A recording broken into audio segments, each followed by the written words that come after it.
Shout out our sponsors, GW Competitions.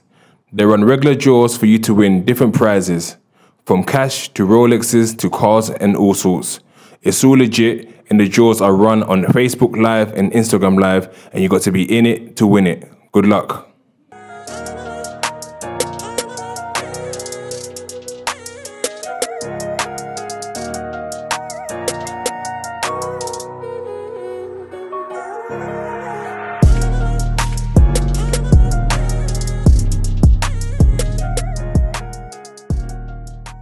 Welcome everyone back again to Big Ego Media Podcast. Got another special guest today. This one's a good one for me because someone from my hometown of Peckham, none other than Cashh. How are you today, bro? Good, brother. Good. It's been a long time coming. I've been reaching out for a bit. Obviously, you have to do the bigger platforms first before coming. Not even. But yeah, we wanted to the timing. You get me? I hear that. Spent a lot of time planning this run. You get me? So the timing of everything is very imperative. You know what I mean? I mean, let's go back, as we always do, from the very start. So, we grew up in the same area, and I kind of knew people. How old are you now? I'm 27 now. 27, so I kind of knew a lot of people your age, but not too many. But at that sort of time, I'd moved from East, and I think I was in jail by that time. But the first time I ever heard of you, I was listening to Jenny Francis, back in the day. She did the Slow Down Zone. Yeah. So I think you done the big up there, and someone was like, "Oh, that guy's from Peckham. Oh, like Cashtastic." Yeah. And I started hearing your thing through other people. I mean, tell us about your background. Where did you actually grow up? Where was you born, and so on? So I was born in Jamaica, Kingston. It's an area called Park Lane. Mum's from Park Lane, mum's side of the family. Dad's side of the family from a place called 100 Lane. Okay. So both of them are next to each other, Red Hills Road in Kingston. Okay. So do you remember much of your upbringing at that time? Yeah, I feel like I don't remember. Like I just remember I knew obviously I was aware we lived in the trenches. You kind of get that. You have to recognize that ASAP. You get me? The things are normal too. But it's normal, but this isn't, you know what I'm saying? Describe, for people who don't know, who might not know watching, what the trenches, is it like what someone described as the favelas in Brazil? Look, Park Lane is, now I've gone back as an adult, I see that it's very confined. Like it's not, to me as a youth, it was big. To me as a youth, we lived in a mansion. You see what I'm trying to say? When I returned, fam, and I'm going through the lane, I'm thinking, fuck you know, bro. And there's bare people that live in here. It's a small lane, bro. You get me? Bare houses, zinc fences. You get what I'm trying to show you? Like, I think my family probably had the first house in the lane made from concrete. Okay. You see what I'm saying? And that house was like the main house in the area for parties and anything like that, you get me? Because there's a lot of women in my family, and all of the women, them are hustlers. You get me? All of them are hustlers, all of them are risk takers. You see what I'm saying? So they were able to connect overseas early, a lot more early than the rest of the women in the community. You get me? My family, the women, them are known that they're from this, but they're definitely not gonna stay in this, you see it? So because of that, we already had connections with people that lived overseas. So whenever they came to Yard on their holiday, they'll go to their resort, but it's my house. That's the trenches that they come and stay at. If they want to feel certain, you get what I'm trying to say? So yeah, like that's really to paint a picture of what it's like in there. But as much as it's a small confined space, bare things happen in there. You get me? Like it's vibesy at the same time. Like it's proper vibesy. Was there any sense of violence at the time? Always. I can't think of a time that man don't remember violence being synonymous with living in there. You see what I'm saying? But it was always the two. Okay. And I think that kind of like that helps your character in terms of having heart. Because things are happening in here and we're not all of a sudden not allowed to play out anymore. So you're still going out. Things are gonna happen, everyone's gonna be inside, but everyone's inside. Everyone's inside. If something's just happened out there, in fact, before everyone's inside, no one's going inside until it's retaliation and it gets into that zone. But when the things are happening, we're all there as a youth. Like I'm a local youth looking at dead bodies. That's fresh. Okay. You see what I'm trying to say? This has just happened. And living in that household, was it both your mum and dad at the same time? Nah. So as I said, dad's from 100 Lane. Mum's side of the family is from Park Lane. I'm growing in Park Lane. Yeah. I live with mum and that, obviously, but dad's spot's right there. Yeah. But both of these places are at war. Okay. Yeah, both of these places are at war. So as a youth, I could dibble and dabble between the two lanes, but not everybody could. You see what I'm saying? So like when things are happening, it's not really gonna take long for retaliation to kick in because it's right there. Because you see what I'm trying to say? Like, so, but even knowing that, anything that's happened, we're at the excitement, like in the trenches, bro. It's mad, like as an adult going back and seeing how things are operating with everyone's mental, it's like, when we hear shots, bro, we run towards it. Okay. We don't run away from it, we run towards it. It's mad. You're gonna see. Everyone wants to see what's happened, you get me? Like, so when you've been living like that from young, you get what I'm trying to say? It kind of makes certain things don't phase you in a certain type of way. But yeah, that's all of that is man's upbringing in there. But it's vibesy. Music is always playing. There's bare kids. One thing is like bare kids. You get me? Bare kids, like for every generation, there's bare people. But it's, you see what I'm trying to say?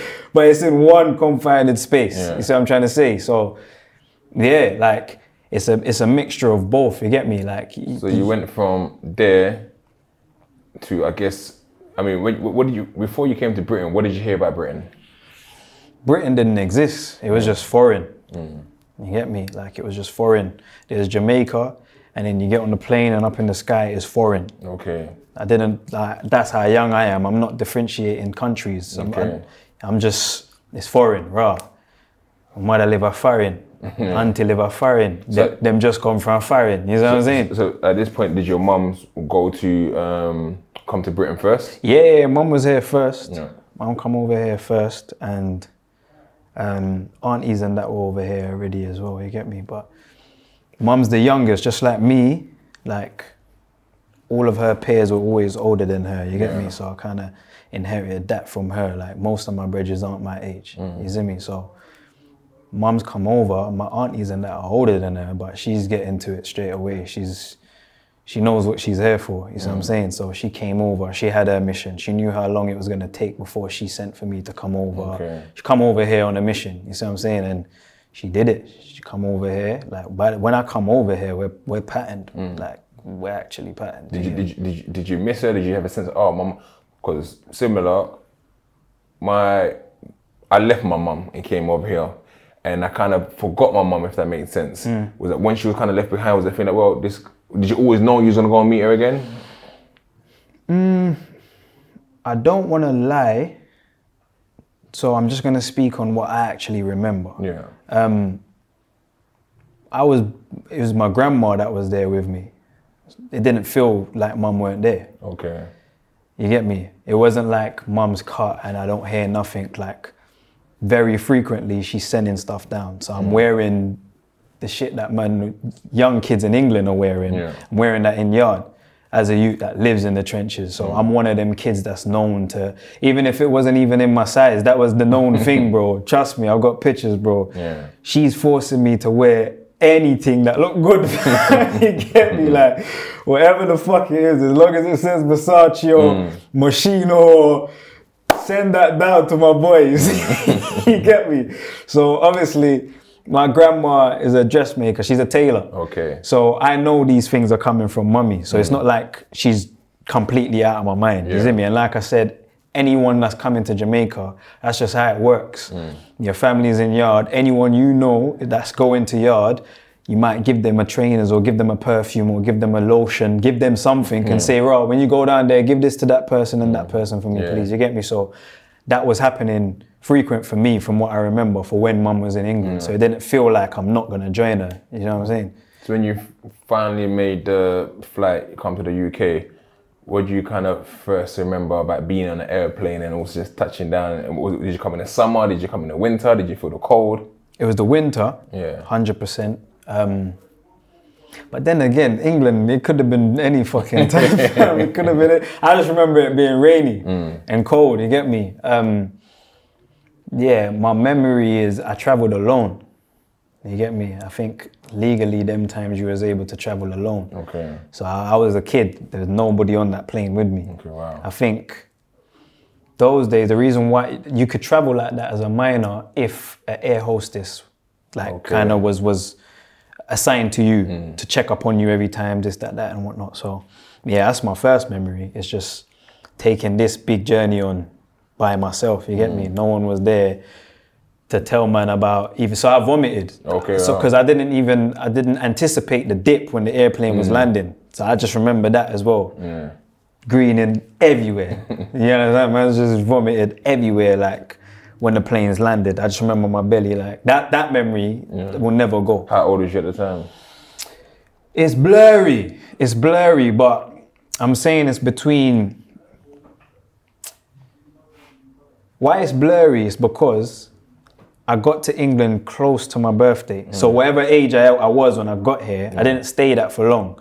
So my age that I'll think of is always between 3 ages. It's always between 6, 7 or 8.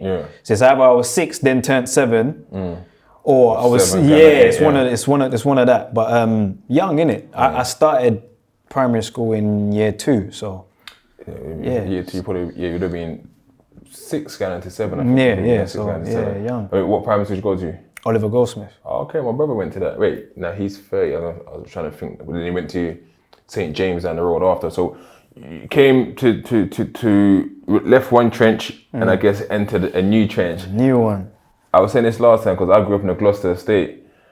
You know, you're having fun, so you don't kind of see it as a dangerous place. You come in there as an 8-year-old, 6-year-old, you didn't see it as a dangerous place. I think you're thinking, oh, I'm just in England. Did you envisage where you was? Do you know what? Obviously, aesthetically, the place, everything looked like Buckingham Palace to me. Yeah. Compared to where I'm coming from, you see what I'm saying? Like, I've never needed to do this. And there's now buildings where I have to look up like this. I've never had that in yard. So everything looked glorious to me. I did realize that England wasn't baby food quite immediately though, because Damilola died. You was at school? Yeah, I'm in school with Damilola, you get me? He's in class with so I've got cousins in the school already as well. I got a younger cousin that's in the year below me, and then I got another cousin that's maybe 2 years or 3 years above. He's in Damilola's class and all of that, you get me? So obviously I didn't see what happened or any of that, but just knowing a youth's been stabbed and killed, I'm immune to deaths, but this place, death wasn't on my mind at all. Like in foreign, I didn't know people died there. Okay. You see what I'm saying? So that was just the first thing that made me like, okay, cool. People die here too. But it wasn't a sense of fear, it was just raw. I was gonna say, was there a conversation with your mum at the time or the family to say, guys, be careful? Nah, not at all. There was another case as well. I can't remember the details of it, but it was in and around them times. It was a girl, and she's either been killed by the stepdad or something's happened. I can't remember what the case is. Northwest? Maybe, but whatever case was going in and around them times near Damilola with a girl similar ages. Similar ages. I just remember that, but things were popping up. You see what I'm saying? Like on the walks to school sometimes it's just like the conversation, but Damilola's one's different because I'm in school with him, so I'm seeing the school grieving, I'm seeing the teachers are moving different to how they were moving yesterday, you see what I'm trying to say? And I don't know him like that, so I'm not feeling what they're feeling, you see what I'm trying to say? But I'm just aware of people dying foreign too, you get me? And how was you sort of academically in school? I was all right. Yeah, I was all right. I was like from year 2, I got to it.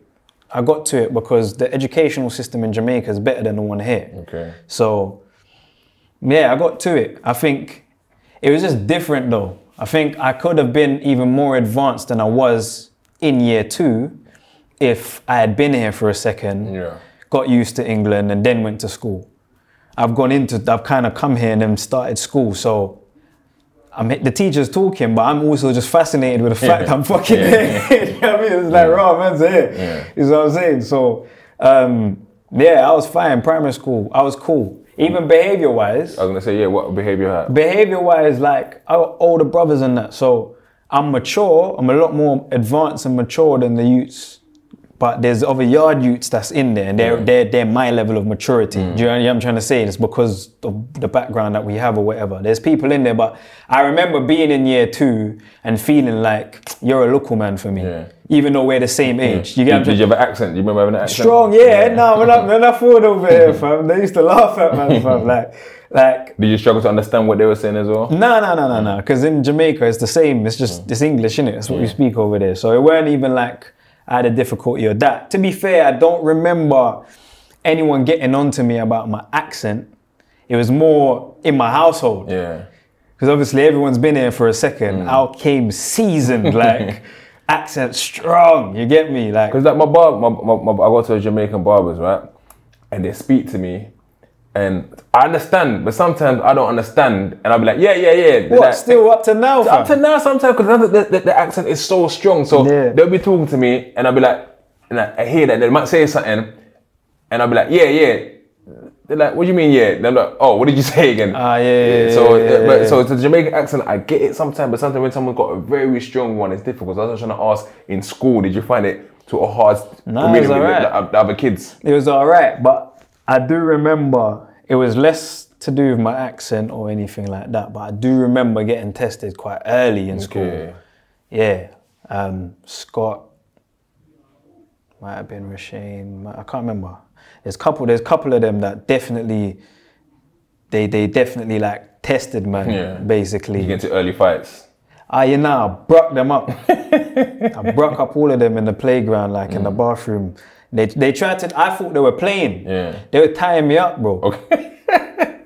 And man, tying me up with a skipping rope, bro. So I didn't clock what was going on, you see what I'm saying? I didn't clock what was going on, but when I clocked what was going on, like, I'll never forget that still, because that was my first fizzy in England. You see what I'm saying? In yard, man, fight all the time, but that was my first fizzy in England. I was like, I'm not taking me for it. You know what I'm saying, fam?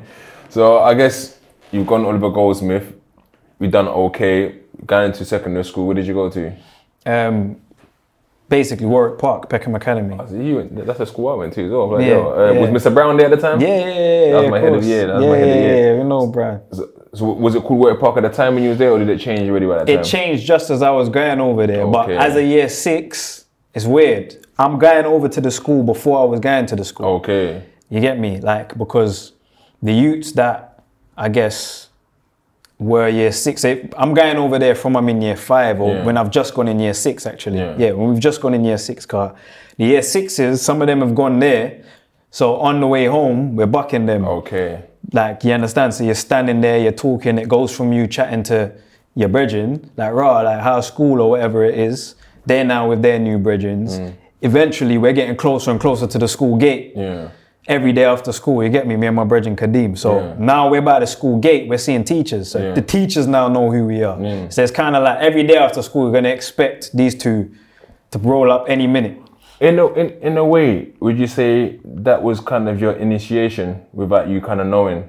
Because you're kind of, it always starts up as a bit of a friendship, because you might meet someone who you know, they've got another friend, all of a sudden you're all together, you start rolling together every day, then it's cool something. Nah, it was more me basically getting used to the school. It wasn't anybody individually, because nobody that I was linked, they were in year 7. None of them was on badness. Okay. It was very innocent. You know what I mean? It's more the school people that are going to the school who didn't go to my primary school. Yeah. Being aware of who man is. Okay. So by the time the following September, by the time we've gone into secondary school, people kind of know you. People know, man. So we've gone in there kind of solid already, from teachers to year 11s to year we're already in there. Do you know what I mean? So. Was there a guy called Mr. Charles still there at the time? My guy, yeah, of course. I bumped into him the other day. I need to go check Charles. Charles, if you're watching this, I'm gonna come and check you, man. And rest in peace, man. I said the other day, his wife passed recently as well. Yeah, so. Of course. If you from that school, between the Warwick Park generation, anything, you know Mr. Charles. Like, even in Peckham, fam, you're gonna know Charles. You get me? Big up Charles. So, in regards to going into secondary school, then what was you kind of into at the time? coming from yard, was football a main thing for you at the time? Or? Yeah, football was early. We're kicking ball from primary. Okay. Yeah, I don't remember playing football in Jamaica. Yeah. If I'm being honest, I don't remember playing football in Jamaica, but my earliest memory in England, football was always there. Was you any good? Me, they'd say that. I can't say that. They'd say I'm all right. Yeah. You played for the school team? Yeah. So every year I played for the year above as well. So okay. Yeah. So year 5 we're playing. You're being humble about it then. You're being humble about it then. They'd say things. They'd say things. So when kind of did you sort of, what music was you into? 'Cause I guess when you're coming from yard, I guess you'll be into the sort of music that's there. I'm trying to think. Those days I was heavily in. That's probably even much younger than that. But who's the main artist in Jamaica at that time of you growing up there? When you've come over here, who was you kind of into?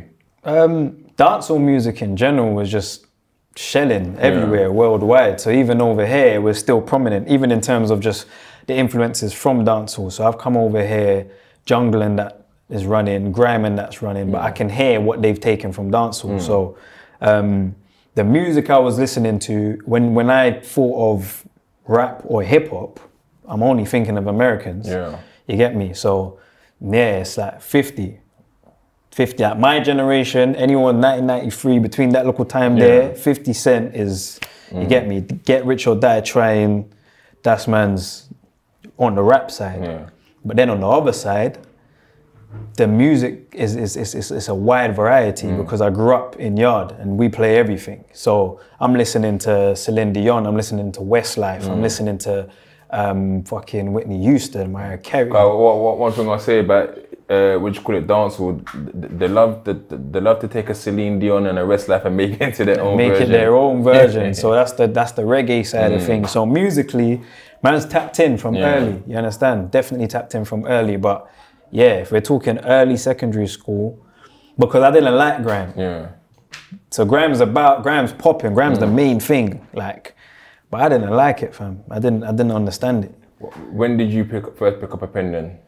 I picked up a pen at 10. Okay. Yeah, I picked up a pen at 10. And was it hip hop? Was it singing? Was it? Yeah, hip hop. Like one of my older brothers was rapping. Okay. He was here.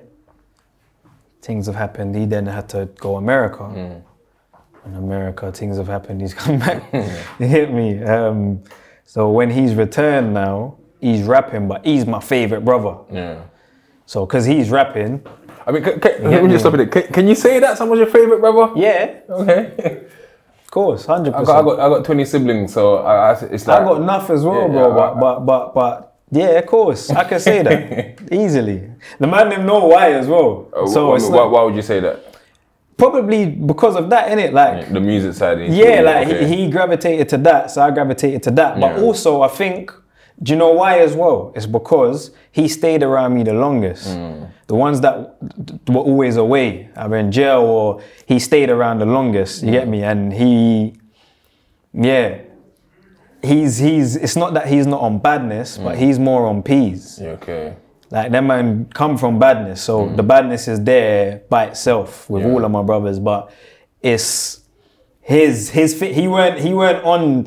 I've got brothers, you know I'm talking to you. I've got brothers who would just chat to me about badness if they were gonna chat to, or not even chat to me about badness. Let me take that back. They'd only show me badness. Yeah. Whereas this brother, I saw many different other things. You get me? Like I saw bare things, bro. Like even small things of like going to the cinema with a girl. Yeah. It's him I'm seeing doing that. You know what I'm trying to say? Like I never see my stepdad and my mom go on any dates or none of that type. I never see none of that. So it's my man you get me, it's his clothes that I'm swimming in, that I'm wearing to school, going on like it's mine. You see what I'm trying to say? Thinking no one don't know. That's big for you. That ain't yours, cuz, you get me? So yeah, him. When was kind of, I guess, the transition kind of to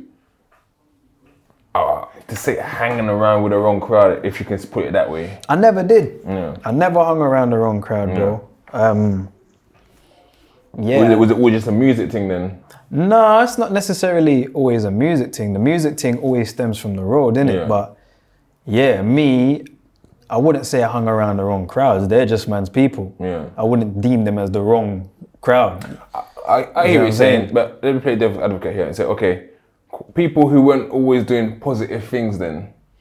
But again, it's not like that was 24/7 with us. You see what I'm trying to say? Like, like 1 minute we could be just doing normal kid shit, and then the next minute it turns into something. So it's not like, I don't want to hang with this person because every time I hang with him, something happens. Yeah. It's not every time. Sometimes some days were perfectly fine. You get me? Some days, man went school. After school, we hung out on Frontline for a bit, and then everyone went home. And tomorrow we see you in school again. So and sometimes it weren't that. You see what I'm saying? So where did the name Cashh come from? Kashif. That's from your name? That's my real name. Okay. My real name's Kashif. So you take the E off. That's where Cashh has come from. Okay. So yeah, just within the house, like my mum called me Cashh. You know what I'm saying? Yeah. Yeah, really, that's where that come from. And then, yeah, really, that was that. So when was it the first time that you went into the booth with someone and said, we're gonna go and make a rap tune? And then, because I said you blew up very quickly at a very young age. Yeah, that's at that same time that I picked up the pen, at 10. At 10, I recorded the first. So the first time I wrote was the first time. So that same brother, he gave me a 16 on the end of a song, basically. Like, but again, I'm like his protege, innit? So anything he misses, I'm there. If he can't remember what he named the beat, I know it. You get what I'm trying to say? If he can't remember a lyric he said yesterday, I know it. I'm just in the room. Is that like your idol kind of thing? Yeah, like I'm just learning everything my man's doing. You see what I'm trying to say? Like, even the music he's listening to at the time. Because again, like, so I was just tapped in 50 Cent. That's just what I naturally gravitated to. But he made me hear the musicality of Kanye. You see what I'm trying to say? Like, he made me love Kanye West's music, and he's pointing out different things to me. It's not just the bars or the aggression, or, you get what I'm saying? Like, with Kanye, there was different things, like even how he was structuring the songs. So from early, he's helping me to tap into that, basically. So yeah, one day he basically allowed man to write a 16 and get, in fact, it weren't even a 16, I had an 8. I weren't even like that yet. You get me? I had to work for that 16, bro. You get me? He said, yeah, you can take a look at 8. I've written the 8, but I remember it being a moment in the house. Everyone's come to hear the 8. You know what I'm saying? And got the stamp of approval, and that was it. From there, I write now. You get me? So was that the ambition from then? I want to be a musician? Nah. What was football. you thinking? That was football. Yeah, that was still football. Definitely. Music was still a hobby, and it was still something that I would only do in the house. Like, I'd never rap to man's brethrens and all of that. And looking back now, it's probably because, in fact, I did. There's like one of my brethrens, I started rapping to him. And them times, no word of a lie, I'm rapping my brother's bars. Okay. But my man's saying, you're sick. Yeah, he's saying, you're sick. You get me? So it's really my brother's bars. You get what I'm trying to say? But he's saying I'm sick. So, and I like that feeling. You see what I'm trying to say? So I'm saying I need to, because I'm in my mind, I'm thinking, bro, one day it's gonna come out. So you start getting on your pen. Bro's gonna start releasing songs soon. They're not gonna just be on the computer. Do you know what I mean? My man's gonna know they're not yours. So in my mind, I'm saying, all right, cool. I need to start writing my thing. They get me, but I'm writing I'm rapping in an American accent. So it's that far back. You understand? So everything, again, I didn't like grime, and because grime wasn't UK rap, I just looked at it as something completely different. So I didn't, rap was just one thing, and if it's rap, it's American rap. So I'm rapping. So that's my accent, you see what I'm trying to say? And then, Walk in the Park. Come out, and my brethren... Was that 06, 07, 07? Yeah, one of them. And then my brethren basically said, like, listen to this. No, I'm lying. We're already playing gigs in the playground. We're already playing them in the playground. But at this point, it's like he's got pair songs, fam. Pair songs. Everyone was walking around. You walk around past a kid who's got MP3. Every other day, man's going to school, there's at least 2 new gig songs that someone can Bluetooth to me.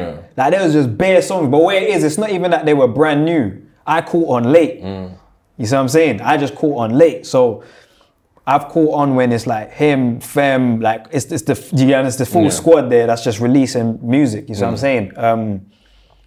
So I'm hearing it, but it still didn't make me want to rap in a British accent. But then, what mixtape did I say? Hard Bodied. No, you said Talking the Hardest. Oh yeah. So Talking the Hardest is on Hard Bodied, the mixtape with him and Dubs. Yeah. When I heard Talking the Hardest, that's when I was just like, alright, cool. So I'm gonna try and write it in how I'm speaking, basically. Okay. So that's the first time I'm saying, cool, I'm gonna rap in a British accent. I can hear my man doing it. And I think why that worked for me is because grime was just fast. So I'm thinking, this is how UK niggas rap. It has to be at this pace. And he kind of showed and you that, you know what? Yeah, I heard him do it. I'm saying, so I can do this then. Okay, cool. So that's how I slowed it down. And then, that's how that's. I mean, who else was you kind of listening to at that time? Was it just the SN1 team at the time? Nah, fam, like at that point, really, when I think about it, really it was a bias thing. It was just pay man from in the ends. Yeah. But because Peckham had bare rappers, everyone was like, rapping. Everyone's rapping, you get what I'm trying to say? There's man that ain't good, but you're still listening to them because they're from the end, you know what I'm saying? There's man that are like sick that really even should be about now, you know what I'm saying? Bare rappers. And then at that time, when you think about it, bro, man have to pay homage to the ends for this rap game, you know?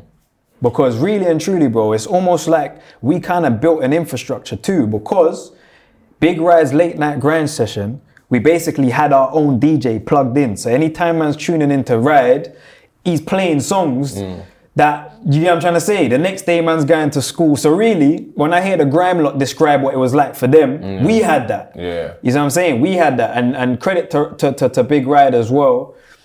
It's him that made me then hear other artists from outside of Peckham. You get Do you me? think he gets his flowers? No. Yeah. No, you don't. Ride should definitely big up Ride. Like, definitely should, like, I think more people know Ride's voice than know what he was doing like, bro, like, you think your mixtape, if your mixtape ain't come out and it's hosted by either Big Ride or Michael Million, then you're not really, you know what I'm trying to say? Like, so I've gone through the school, I've got mixtapes hosted by both of them, you know what I'm saying? So, yeah, I think just even them man as hosts that was hosting mixtapes, I think that is obviously a dying breed now.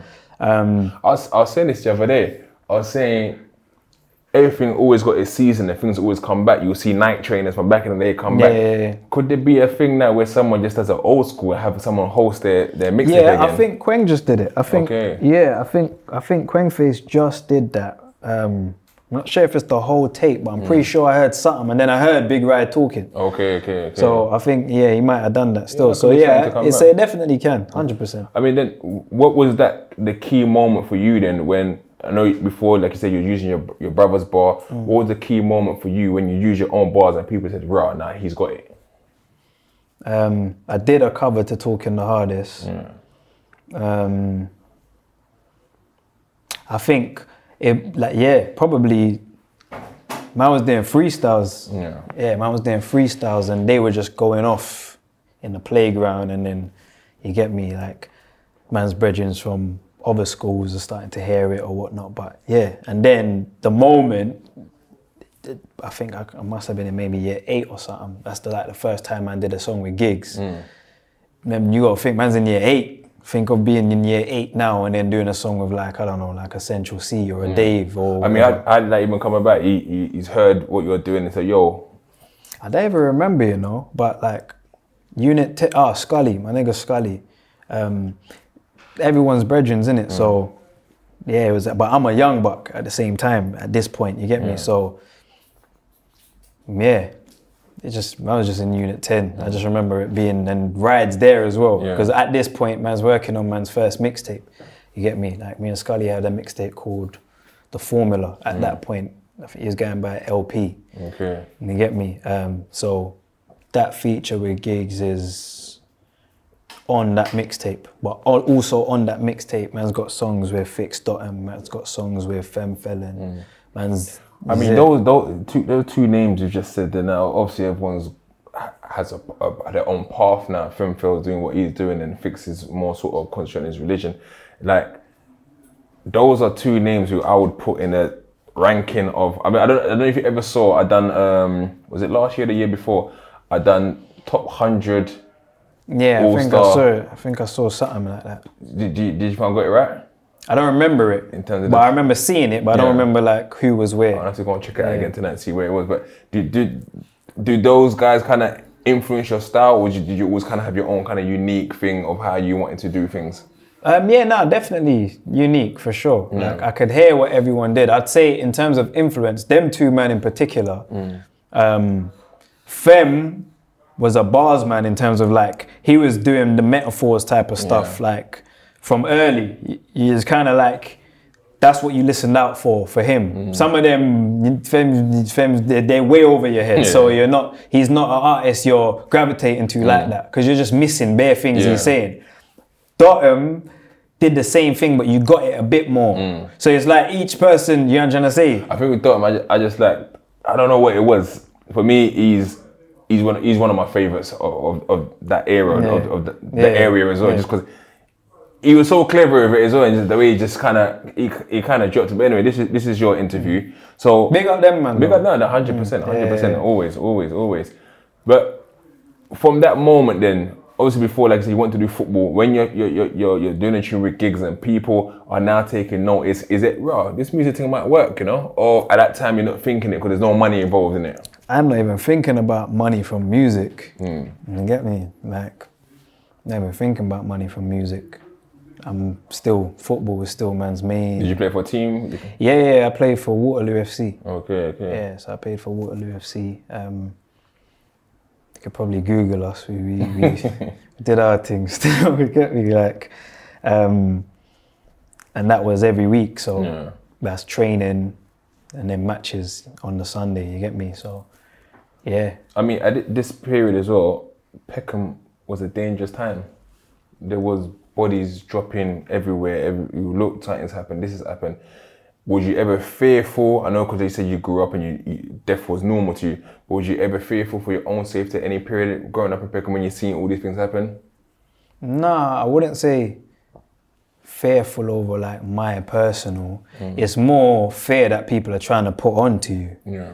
Because I'm living between Peckham and Lewisham. Yeah. So when I'm going after, this is the ghetto in Peckham beef is still live at this point, you get me? So every day after school, I'm going to ghetto and I'm going through New Cross all the way to Lewisham, you see what I'm trying to say? So, and I got my Peckham Academy uniform on, you see what I'm trying to say? So every day going home, anything can happen at any point. So it's more the fear of, it's less of what's happening, to be honest, like, and probably keeping it a buck. There's probably bare things that you was hearing about because you was older than me, that we weren't really hearing about. You understand? We heard about things, but we probably weren't hearing about everything. So we knew obviously ends is, but there weren't nothing in terms of in Peckham at all anyway.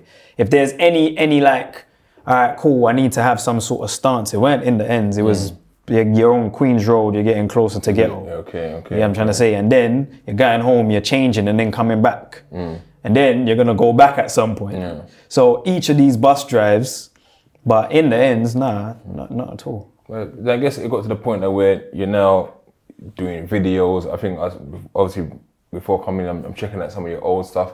I see the video you done with Size, and then I see the video you done with Shocks and Slayers as well. So when you're doing that, you're becoming more visible. Obviously, you're talking about what you're talking about.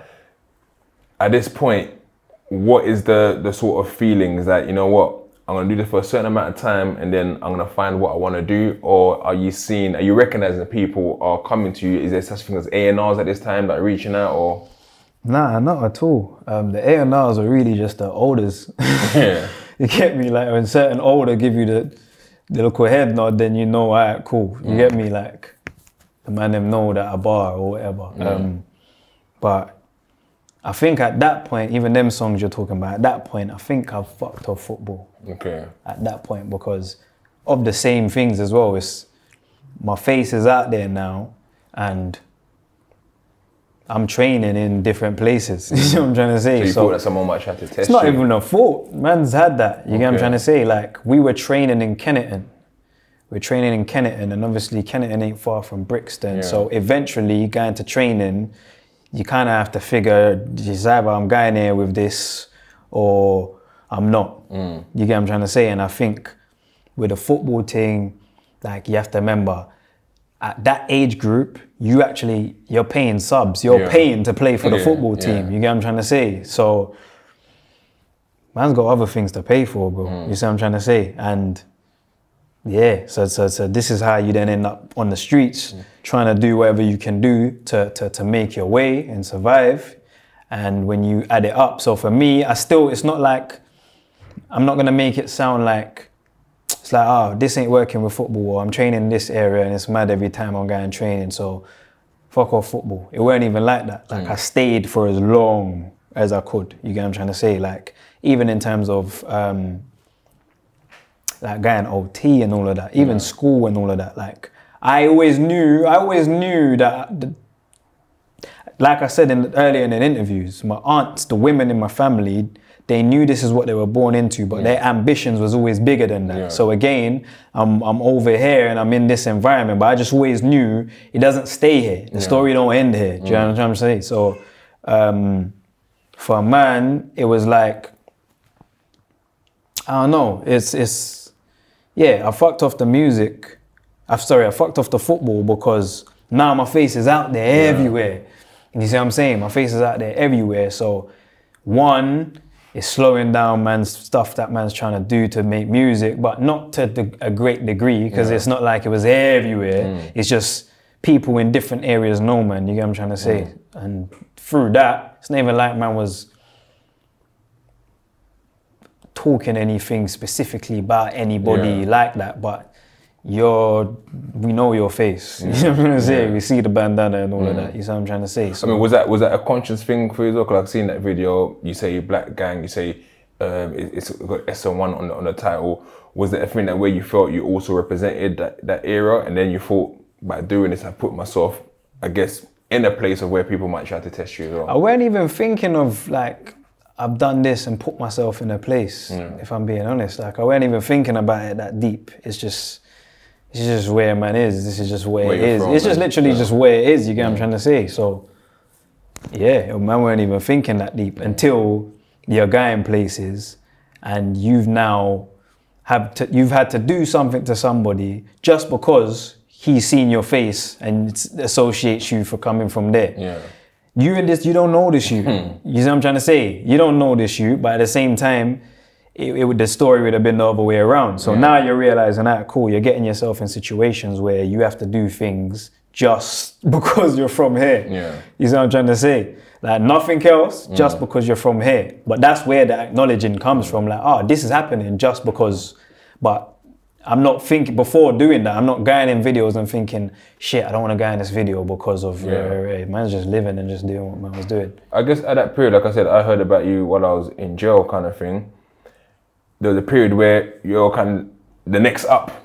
Did you feel that? Like everyone's like, this kid's the next up. And what did the next up even mean to you? Because like I said, we didn't know what the value of the money in sort of record labels at the time. So what did it mean to you? It depends on which next up you're talking about. Because I've had bare different stages of that. You see what I'm saying? Like, bare different stages of that. Like, because for example, there's a time when Shocks is the next up in the ends. You see what I'm trying to say? So there's different stages of. But I guess I'm talking about. You're talking like commercially. Yeah, because I'm talking about commercial. Like I said, I'm listening to Jenny Francis. And you're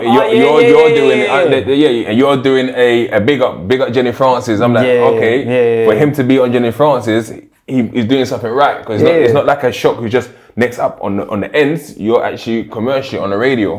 At that point, that's a long time after. So at that point, 100%. What the next up looked like to man was the inevitable. It just looked like what man knew it was going to look like. Yeah, I'm trying to say. It didn't look strange. It didn't feel strange. You know, like it weren't like, fuck. People like, man's on the radio. It didn't feel weird to hear me on the radio. I always thought I was going to be on there if I wanted to be on there. You see what I'm saying? So. But was there kind of like a focus? Because obviously, I guess financially, it's like, okay, it costs to make money. It costs to go to the studio. It costs to engineer. Was there a thing that where, as you got a little bit older, you know what, I'm gonna put my all into this, or was it still like, I'm not even sure where this is gonna go? At different stages, you get me, at different stages, there's like the early side where like man is seeing man's potential and it's kind of like, bro, it's not even that man's just seeing your potential. You actually want to do it too. You get what I'm trying to say? And man's thing was never like straight hardcore badness. Man was on peas. That's what I told you my brother was on. But we're from badness, so it's there. So it was more trying to defer me from putting myself at risk for doing certain things. You know what I'm trying to say? I'm like, yeah, this thing ain't really paying right now. You see what I'm trying to say? Like, so I need to do what I need to do. You get me? So, yeah, the money side of things, I'd say it didn't really need to kick in because earlier on, by the time we got to that stage, I've now been picked. You understand? I've now been picked. So it's like, all right, cool. You're gonna do this music thing. You get what I'm trying to say? Like, so fall back, we've got this like we're gonna basically help. Do you get me? Like the couple of the man them just basically like the older lot. It's like, well, you're gonna do this thing. You don't need to do anything else. You see what I'm saying? You don't need to do nothing else. This is what you're gonna do. So this is what it costs. This is what we do. You get what I'm trying to say? But it weren't just with me. It's with like a few bare of us. You understand? It's with bare of us, and then within that, there's man that's gonna take it serious, and then there's man that's not gonna take it as serious. Probably because they don't have someone in their ear saying this is what you're gonna do. I had that in my ear though, so it probably helped me to focus in a different way. So I mean, it got to a point then where it was 5-6 years ago. All of a sudden, immigration have come for you. Was that out of the blue? Was you expecting it? Was it something that was ongoing all this time? Yeah, it was ongoing from young, but it was never directly to me. I just got to the age where I'm like, blood, nothing ain't sorted. I need to get my shit together. You get what I'm trying to say? So, yeah, it's not that I expected them to pop up when they did. I definitely didn't. You get me? Like, I didn't expect them to pop up still. Because usually what kind of happens that someone does a madness or gets in trouble with the feds and then it's yes, right, you messed up, we got you, we're deporting you, right? They just come to you when you was... my one's different because basically I'm trying to go about things the right way, innit? So I've applied to be here, which essentially put me on their radar. I wasn't on the radar before, you get what I'm trying to say? But I'm like, raw, my stuff ain't sorted and this is how to do it. All right, cool. Was you planning to go like on a holiday or something? Nah. At this point, I'm not even thinking about holidays, fam. Like leaving, flying and that, it didn't even cross man's mind at all. You know, man just knew you couldn't at a certain age. Once man knew that, that's kind of what added to the football thing too. Because at that point, I'm playing for South London. No, I'm playing for London. And we had a match against Paris, or a team in Paris, and man just couldn't go. That's how I found out about my paper situation. You must have been decent then, because I played for South London. That was the ballers. Yeah, they select all the ballers from the different teams for that one. You're playing it down there, but you must have been decent. They'll say I'm alright, cuz. They'll say I'm alright. What position quickly? Mainly, I'd say the longest centre mid. But throughout, centre mid, up front. Right wing or centre back. If you got it, you got it. When they're back to the story, so then you've applied and then all of a sudden they're like, hang on, wait a minute. Basically, who are you? Basically, I've applied, I'm now on their radar. And then long story short, it's kind of like that, like, right, come and chat to us because we got questions for you, you get me? Like. So you've gone there and is it straight like, we've got you or I go home? Nah. Actually, what they did is they went to the Universal building. Wow. Suited and booted like how you see them on the TV. So at this point, you signed as Universal. Yeah, but this is why it's all mad anyway. It's all mad, but I signed my deal with Universal and then I announced it like a year later. I didn't even remember that I didn't announce it. I just wanted to get the work done now. So within that, man, all forgot to announce that I've signed it. I remember announcing that I've signed it, and maybe within 24 hours or something like that. Yeah, if that. So then, like, wait, did they put you under any kind of measures like you can't work or nothing like that? Nah. Someone's phoned them. Because they don't follow, man. So it's not like, you see what I'm trying to say. Someone is phoned. My application been in. I haven't heard from nobody. You see what I'm trying to say. So I announced that I've signed a deal with Universal, and then all of a sudden, blood. They're in the Universal offices telling my A&R at the time basically to tell me to contact them. You get me? I don't know. I still don't know who made that phone call. And what you thinking at the time? I'm gonna have myself in, going on a run. Bro, obviously the first thing was fucking hell. My A&R knows. Someone else apart from us knows. Yeah. It's mainly that. You get me? Like the guy on the run thing, I didn't even cross man's mind. Man was never gonna go on a run from immigration, bro. Yeah. Ever. Man's got shows and that's embarrassing. They're not gonna come and take me off stage and that, fam. Fuck that, fam. You get me? So, yeah, man said, yeah, let's go see what they're saying, basically. So you've gone there and is it straight detention center? Or? No, not at all. This is man's gone there and they basically just conducted an interview, recorded the interview. They're asking man's questions about man's upbringing, life in Jamaica. But I don't have shit to tell them because I don't remember shit. You see what I'm trying to say? So the interview is really that. It's basically like this. It's basically this, you get me? Like, and then just leading all the way up. What's man been doing in the time that I've been here? What am I doing now? Etc. etc. So man's selling it to them, innit? Telling them man's a I just signed for Universal. Like, this is what I've been doing. Positive. No, I didn't even mention that. Okay. I didn't even mention that because I didn't even want to mention it again. Okay. You get what I'm trying to say? I didn't even want to mention it again, bro. Like, that had man kind of shaken up. I ain't gonna lie, because I was thinking, fuck, like, this could be something that stifles man's career now. Do you know what I mean? Like, no one knew. Everyone knew I'm from Yard descendants, but maybe that's my mum. Maybe, you understand? So now that that's there, I'm thinking, fuck, you get me? But we managed to word it in a way where my A&R didn't think it was me. Yeah. You get me? Because he's messaged us like, bro, what's happening? Like, 8 immigration officers have just stormed into the building.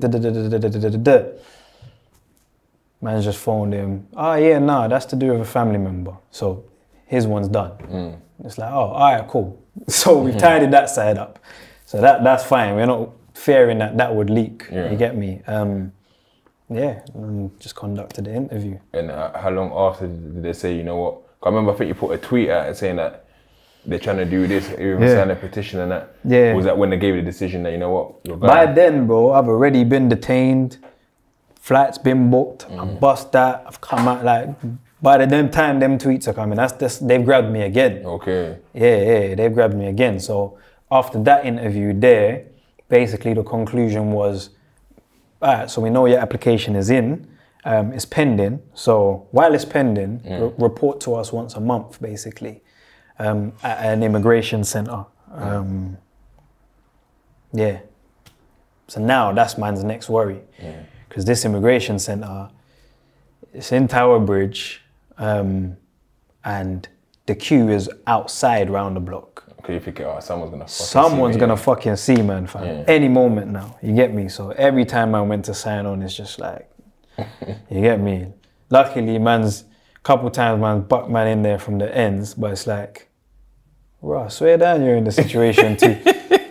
You don't say nothing, I ain't saying nothing. So just a quick nod, I didn't see you, you didn't see us, cuz, you know what I'm saying? Just keep it pushing. Keep it pushing. And yeah, they detained man the first time, booked a flight. On the same day man's project was dropping and all of that, you get me? And they knew as well. They done it intentionally. Yeah, they knew, because by the time, like, when they came for me in my cell, by the time I've got to the last person I need to chat to before they send man to the airport. On the walk there, basically, like the two govs are basically saying like, yeah, your project's doing all right now, isn't it? It's #1 on iTunes. Remember, I'm in there. I don't know what's happening outside. I just know my thing dropped at midnight. So he's telling me that, you know what I'm trying to say? But they knew, that's what I'm saying. You get me? But anyway, managed to get around that. Applied for bail, got bail, come out. They gave man 1 bail condition, and then, my 1 bail condition was to report. So I've gone to report, first time since getting bail, and they've grabbed man again. I breached my bail restriction or whatever. I'm saying, but my only bail thing is to sign on here. And I'm here, this is where you grabbed me today, first time I speak to, so then that was it, I was off again. You get me? And they sent you? Nah, and then this time, they've sent man to fucking Dover prison. Okay. The other one that I was first in is Baby Food. They've sent man around all the gang members. Everyone's coming from prison. Yeah, they've sent man around all of the fucking members, bro. You get me? And which again, I know was another strategic move. You see what I'm saying? They've sent man in there, and we have to remember is every time man's in there, this is in the times. You've heard me on Jenny Francis, so it's not everyone in there knows me, bro. Man's walking past cells and hearing man's song on the radio and seeing man's video on the TV, like it's mad in there. You get me? But yeah, man was going through that. And then how soon after did they actually make the decision? And that second time that they grabbed man, right, long. How long was I in there for? Boom. Second time, it weren't that long. Yeah, maybe max of 2 weeks or something. I mean, did you even, like, if I've lived here all my life, for example, I'll be like in utter shock. Like, wait, I'm actually going on the plane, like right now. Is that how you felt? Nah, at that point, I still don't think I'm going nowhere. Yeah. Still don't think I'm going. But even when they're escorting you to the plane, you're thinking. Even when they're doing that, bro, I'm still in my mind thinking that, cool. Because I don't know, I just had this thing where I can know when something's not gonna end like that.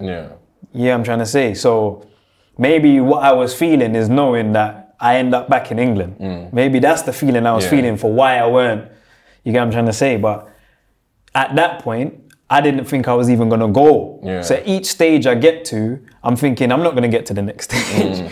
So each time I just getting closer and closer, you get me? And then you woke up, you're in Jamaica. Yeah, that was like, fucking alright, cool. I said, alright, cool. I'm here, bro. Man's in the fucking mud, bro. I mean, how was that your first time back as well since you came as a kid? Yeah, that was my first time back. And what was it? How was it that feeling? Because there's a Congolese movie where there's a guy he gets dipped back to Congo, right? And obviously it's the embarrassing thing for him, like where like he's like the big man, and obviously he come back now. Oh yeah. So he's feeling embarrassed, but he pretending to say, I'm just here on holiday. So the first couple of days he got a bit of money. The next day the man must see him drinking water and bread. So they go to him, yo, big man, why eat water? But he's like, nah, I just want to fit in with the. So is that did you feel that sense of embarrassment at the time? Nah. For me, the reason why it weren't that is because I didn't go yard and go to my block straight away. You get me? I didn't connect with nobody while I was here. Yeah. You get me? So I know I've got family out there, but there's no cousin that I've spoken to last week. Yeah. You get what I'm trying to say? Matter of fact, there's cousins I haven't spoken to since I left. Okay. And I don't even really remember your name now. You see what I'm trying to say? It's been that long. I ain't connected with nobody, you get me? And obviously grandma was raising me, but then mum and grandma's fell out. So that's my line of communication done. Okay. You get what I'm trying to say? So now I'm dropping back. I actually don't know where I'm going. So you're there, and where have you gone? I basically, when I was in the detention center the first time, I've got in there on like a Friday, and then by the Monday, one youths come in there. But on the Sunday night, someone I know, like his sister knew my girl. Okay. And basically told us he's coming in there. So when he's come in, I've helped to pattern and make sure the man them know he's man's people and all that or whatnot. He's a yard man as well, facing deportation, you get me? So I ended up getting bail and he got sent to yard. Yeah. So he's in yard now before I was. So basically it flipped around. So my girl has told his sister, I'm coming out there. Okay. So when I walked out the airport, I didn't know where I was going, but my man was there. He's like, Cash, you see what I'm trying to say? And obviously man looked out for him, so now he's looking out for man type of situation. But again, I just met Don. I don't know him really. You get me? So I'm with him and his family in a strange place, fam. You get me? Like I don't know none of them, so. How was it sort of contact your family? Like, did you get a phone straight away? You had to wait for them to send money? What, in terms of England? Yeah, because everyone's in England now. You're back home. Nah, in terms of England, like man's immediate. The phone, my girl came maybe like a week later. Okay. So, and to be honest, that like even though I didn't know my man like that, and I'm now around him and his family, it was love immediately. Yeah, You get me? So my paranoia definitely was still there, but it relaxed a lot. You get what I'm trying to say? Like, I'm more like, I'm mesmerizing on lizards and shit. Like, I'm in somewhere else. I'm not even thinking about music. I'm not, you get what I'm trying to say? The only two things I'm focusing on is the now and the, I need to get back ASAP. You get what I'm trying to say? So, yeah, man's immediate. I was in touch with them pretty much immediately. You get me? Like, once my phone came, it was what it was. But them calls slowed down. So, was there any time there where you kind of thought, you know, I'm actually here. I'm never gonna go back? Or did you always have that self-belief that, nah, man, they've done me wrong. I am gonna make it back. Or did you have any self-doubts? Yeah, nah, I always knew I'd get here again, for sure. Like, it was less of, I'm here, I might never get back, and more of, I'm here, fucking enjoy it. And did you enjoy it at the time? Yeah, like last 2.5 years, so half of the time. Half of the time, it's not that I weren't enjoying it, but I was locked in a mental prison of just thinking about England. Okay. 2.5 years in, I was like, fuck it. Not fuck England, but I'm here. You see what I'm trying to say? So then I started planting my feet and getting in the streets and linking with people and building basically from scratch. And you started doing music again while you was out there? I was doing music the whole time, really, but like, I weren't releasing it for Jamaica to hear.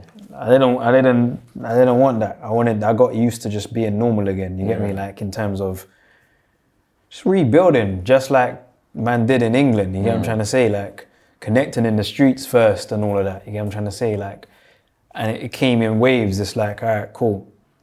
Because at least for a year of me being in yard, I still didn't contact nobody from my family. Okay. Went there, like, drove past the lane a few times, just mapping it out for myself, you get me? Because again, these are family, but they're strangers at this point. So I'm still kind of like, I know I can't do this by myself out here, you get what I'm trying to say? So eventually I'm gonna have to contact family and that. But I just wanna know more than they think I know. Before I shout them, you get me? So even when the first time I'm arranging where I should meet and all of that type of stuff, I'm letting them tell me, but I already know where the places are and that, you know what I'm saying? Just to see if everything was love, you get me? So that was the first wave of it. It's like, all right, cool, it's family, you get me? It's now getting to know everybody and getting shown around the ends and understanding certain patterns and all of that type of stuff. So now that's happened, and now, man, expand from out of that. Because similar to in the ends, when you're in the ends, it's like your immediate shit that you know is in here. It's then when you go jail, you then start linking man from over there. So most of the man them my age enough of the man them in the lane don't have a lot of links way outside of the lane. But so I've gone in there, the links are here, but I also need to make other patterns and elsewhere as well to make this more, you know what I'm saying? So basically got to that. So how many years did you end up doing in Jamaica? 5. Yeah. And then at that same time, you got your application going in the background too. Yeah. And then when you actually received the decision, was it like, come back to the UK? Because I done interview A1 from the 9, and if you saw that one, because he got deported to Germany, where he was originally born, and it seemed that I don't know no one in Germany, but with him, he's still kind of fighting that case now. They sent him back to the UK finally, but he's still going through that. Was it the same process with you, or did they say, actually, no, come back and... Nah, bro, my thing was a fight, bro. I was beefing them, bro. You get me? Man's like, court, back and forth applications, rejected, fight that, win that, wait for, like, swinging it out with them, bro. You get me? It took 5 years, bro. You get me? Like, it weren't... Remember when man come back, man are messaging me like, raw, man, I need that link. I was like, link, bro? What link, fam? Man struggled for 5 years for that. But I mean, because I spoke to you before, because I got many friends who have been dipped and have gone and have never made it back. They've been out to Congo, Nigeria, ever for good 12, 13 years now. What do you think was the main difference? Was it financially that you was able to fight your cases, or was it just that you're strong will to keep battling and your knowledge? It's a mixture of a lot of things, bro. And the main thing really is God. That's the way I can break it down, you get me? It's a mixture of a lot of things. Like, you have to be built a certain type of way to have the patience, bro. You get me? There's a lot of men that would just be ignorant and just say fuck everything and like, even if they have the finance, they just won't have the patience. And then you have some men that have the patience but don't have the finance. You got men that have the patience and the finance but not the self-belief. So they're actually making themselves stay there. So, but they might not let me in. It's like, stop talking like that. I knew I'm coming back. You get what I'm trying to say? So that was just, man, there was no, I didn't entertain any conversation about what if this don't and all of that. We're not talking about that. We're talking when. You know what I'm saying? That's how we speak in our conversations. We're saying when this happens, when you get back, when, not like if you do get back, what we can do, we don't, all of them things make a difference, bro. You get me? So self-belief.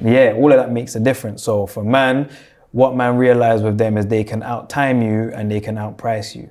As long as they throw one at you, you throw one back. Because that's what I keep hearing. What they say, keep delaying until you lose your money and then you can't afford to fight it back anymore. So 5 years worth of that. So man, what was the thinking about when you came back to not announce it and to announce it? I think you said that maybe, was it a year? 7 months. 7 months, yeah. I mean, how did you sort of keep it low, and also why did you do that?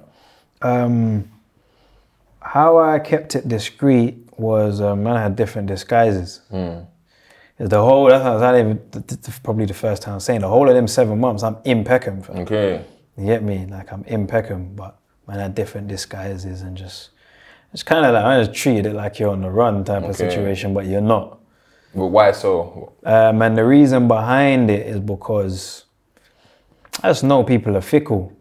So, RAFFLE Cashh is back. There's gonna be a hype, and then that's it. It's done, and then I ain't even got a fucking studio session booked yet. So I took them 7 months to pattern everything. So the moment I say I'm back and the hype is there, I could keep elongating that. Every time you think the hype's gonna die, here's something else. Here's something else. Here's something else. You get what I'm trying to say? So, but I never knew exactly what those something else was gonna be. So that 7 months is a battle, fam. You get me? Like trying to figure out, like there's bare different time I was supposed to come out at wireless. It's like, nah, don't do it. You know what I'm saying? Like bare different things, like, and we just patterned it in a way to make it organic as well. You get me? Like I didn't want it to be forced. I didn't want it to feel like some big production. Like, like I guess how they'd view an industry plant now. Like, bro, man just came back and all of a sudden that that camera, you know what I'm saying? That camera quality is mad high, fam. Like, how did they film him like that coming out of the airport? He must have signed a mad deal before, and like, you get me? Like, man wanted it to be like that. Like, really, in my mind, because I was looking at it like, all right, cool. There's a new generation of artists that I hear, and they grew up listening to man in school or whatnot. They might, enough of them are man's age as well, but because man started so young, they're still listening to man. You see what I'm trying to say? So. And now they're doing their thing. So when I step out, I can't step out and make them feel like I'm a local man. I need to at least let them know we're eye to eye. You get what I'm trying to say? So that 7 months, it was that as well. It was trying to make sure that we could pattern that right. So that, because you know, sometimes people get things misconstrued, bro. You get what I'm trying to say? And feel like they can move a certain type of way, or feel like you're a certain type of way or whatnot. You understand what I'm trying to say? And I came back, I'll be honest with you, I had a lot of vengeance in man for the game, like, cause just how man got treated while I was in yard. I came back with vengeance, bro. Did you? I mean, while you was there, would you sort of reach out to people and people were ignoring it? Enough people, bro. Enough people. You get what I'm trying to say? And now I came back with like an attitude, like I can't wait to see these people. You see what I'm trying to say? And it's my people, them that's just kind of say like that's not the angle to take. You get what I'm trying to say? Like, what's the point? You might as well have stayed in yard, boy. You're gonna be here and be the angry rapper. When they said the angry rapper, I was like, I do not want to be the angry rapper. Who's got the angry rapper on their skit? Biggie. I don't want to be that guy. Rapper.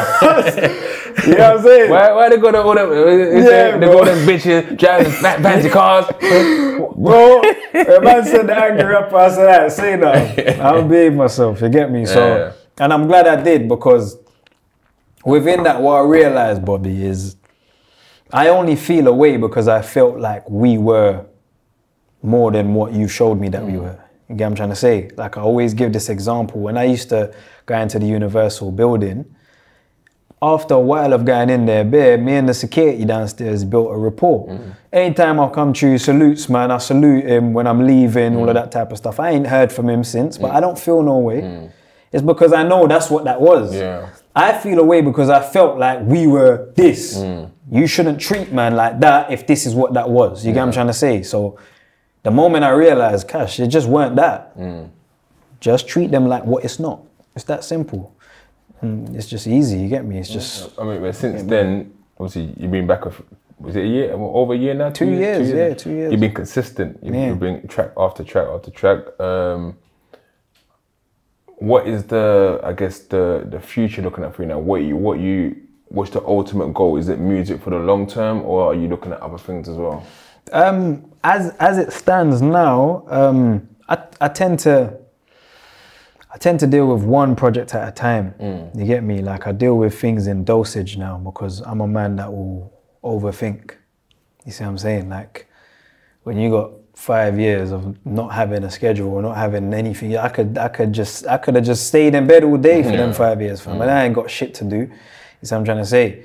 When you get into that place, you'll find where you just start overthinking. So me, instead of thinking of so many years ahead, which is how I used to be, and then I got sent back to yard. You get what I'm trying to say? So I try not to think that far ahead. So the main thing right now is this project, Return of the Immigrant. You get me? And yeah, I read something, article, like you said, this has been a long-term project because you've been writing it and changing it because obviously you've come to the UK, the sound has changed, you have to change certain things as well. So, I mean, how much difference is the sound now compared to when you left, and what do you feel that you need to adapt to what everyone else is doing? It's not even that I needed to adapt. Well, no, I did need to adapt, definitely, sonically. But yeah, there's just a feeling that London gives you that it's like, even in both trenches, you get what I'm trying to say, there's a feeling that being in Park Lane gives me that is a different equivalent to what being in Peckham gives me. You know what I'm saying?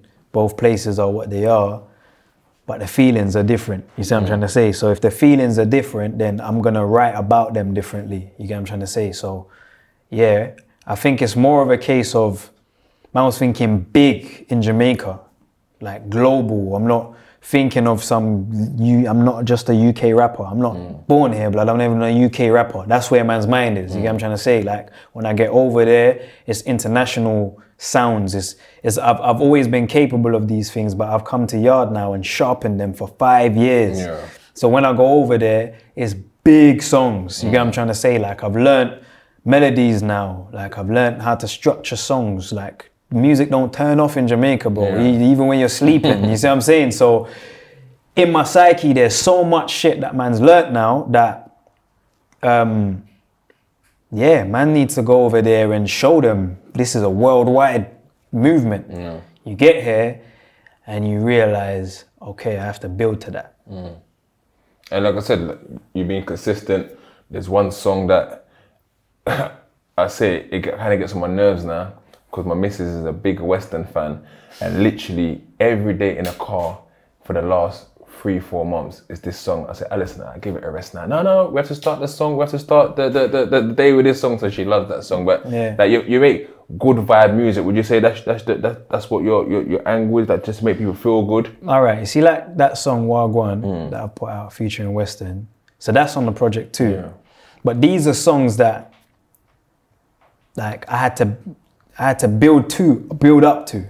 I couldn't return and then drop Wagwan. It would have landed differently. You see what I'm trying to say? So that's what I mean when I'm saying like, I've got here and realized, okay, cool, I have to build to them big songs that I'm talking about. The first thing I need to show them is I can still rap the way they knew man to rap.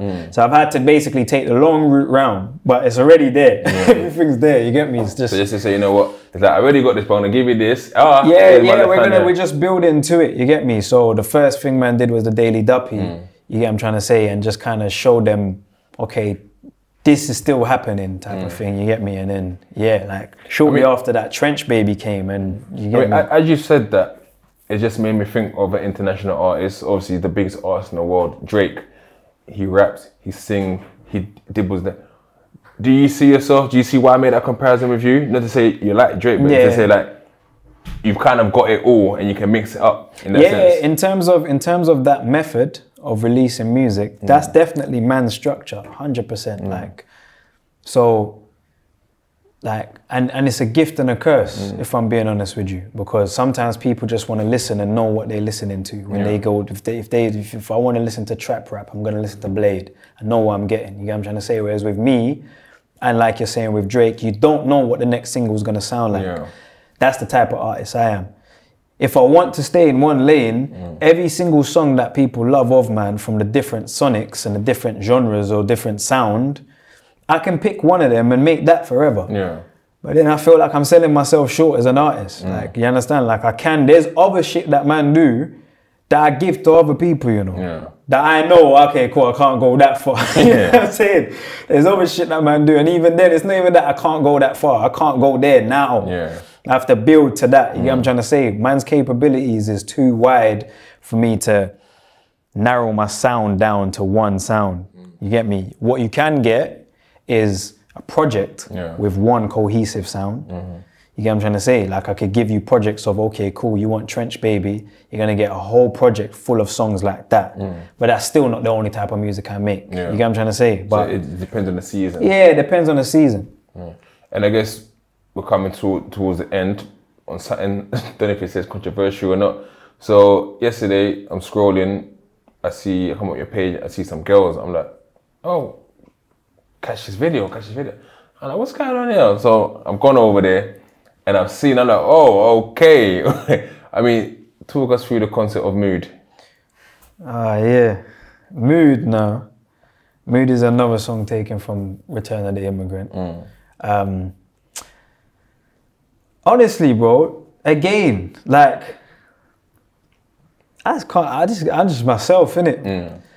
Everyone has sex, we're adults. You see what I'm trying to say? Like, everyone has sex, everyone does their thing. When I wrote Mood, the type of song it is, I couldn't picture a different type of video. You see what I'm trying to say? Bro, man flew to Yard, you know. Man flew to Jamaica. Mood's on the list of videos to shoot. Okay. I could have gone beachside.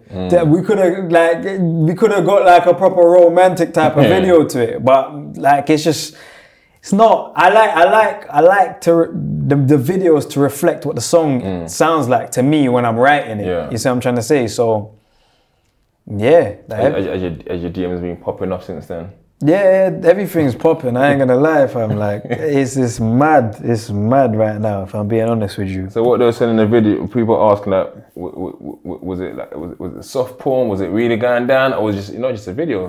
You know what?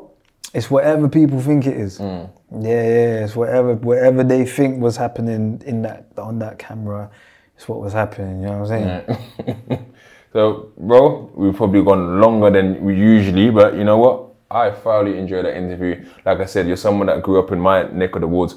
I didn't personally have a relationship or know you that way, but we reached out. I thought your stories want to be told. We've sat down, we've chopped it up. Anything you want to, last words you want to tell everyone to look out for? Yeah, someone? Obviously respect for even like sharing the platform and whatnot. You get me? Return of the Immigrant. You get me? This project here, again, this is like something man's been working on for 7 months. 7 years. 7 years, cause I've been back for 2 and I was writing the first song from the first 5 years that I did in Yard. So, yeah, it's an important project for me because it's my best work I've done. So anybody that's a fan or, not even just a fan, like anybody who's ever thought like, right, I think this brother's shit. This is the project where I can say confidently, just press play and shut up, man. You see what I'm trying to say? Like, that's how I feel about it. You get what I'm trying to say?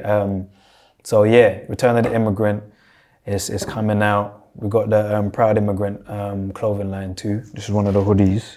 Okay, we'll definitely be popping. Yeah, so the headline show, the tours, the other projects are lined up already as well. This one is so once this one goes out, floodgates from there, you get me? So just for everyone to tap in, you get me, and just stay in tune, because a lot of people don't even know that I'm back. You get what I'm trying to say? So this is why in this time now, like, for man to go through what man went through, and be here now and release music, it's inspiring a lot of different people, 100%. you get me? And it's inspiring me as a youth that's still going through it directly, you get what I'm trying to say? So yeah, with this project, it's not just you supporting man, it's you supporting different people around the world that are looking at, raw, can I go through this situation and get through it like my man? I can get through this like my man did and then do that, and then, you know what I'm trying to say? Like, you're contributing to making that happen. So yeah, anybody that are out there that want to support. Anybody that don't want to support, God bless you, said we, you know the thing. Appreciate it, brother. Love my G.